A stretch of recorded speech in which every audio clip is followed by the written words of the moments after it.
In this part, we're going to look at ways to emphasize information and talk a little bit about why it's important for writing.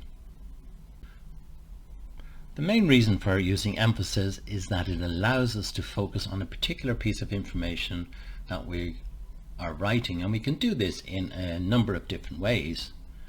We can clarify an opinion about something, we can assert or state an opinion, and we can also modify a point of view by using different types of emphasis words. So what type of structures are we talking about?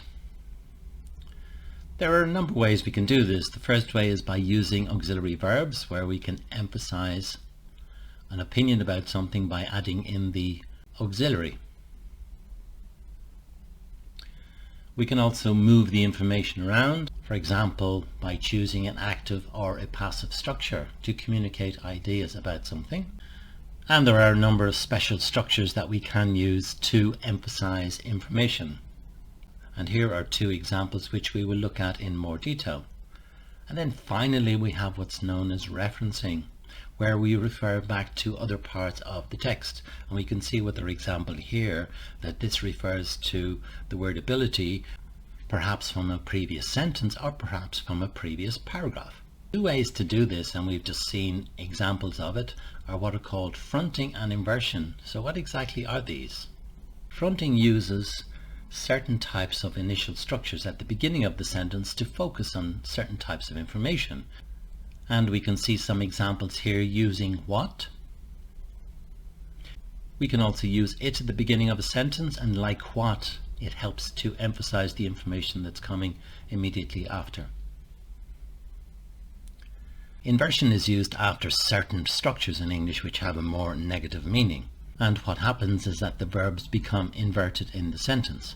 We have examples like under no circumstances, hardly or rarely is another example, and then we also have this familiar not only but. And we can see with this example that the verb in the first part of the sentence has been reversed or inverted. There are also certain types of attitude or opinion words that we can use when we want to emphasize information. We can use an example like there is no doubt. An expression like in fact also focuses on a particular piece of information. We can use an expression which shows your opinion about a particular piece of information, and expressions like clearly or in the same way can also show the attitude of the writer. And there is one final way of considering emphasizing information by what's called parallel structures. When we use a parallel structure, it's an expression with the same grammar that's used a number of times in a single sentence. So what's the purpose of it? The idea is to show that each of the expressions or the ideas has equal importance, and they can repeat and emphasize the writer's thoughts and words. If we look at some examples, and we can see that they needed to is used a number of times here to emphasize specific information: getting up early, sleep properly, and to eat properly. And we can see with our example of the familiar not only but structure that the infinitive is used in both parts of the sentence. And finally, the writer has chosen two adverbs to refer to the same verb.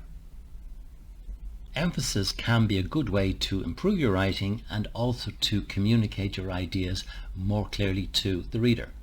So they are something worth considering.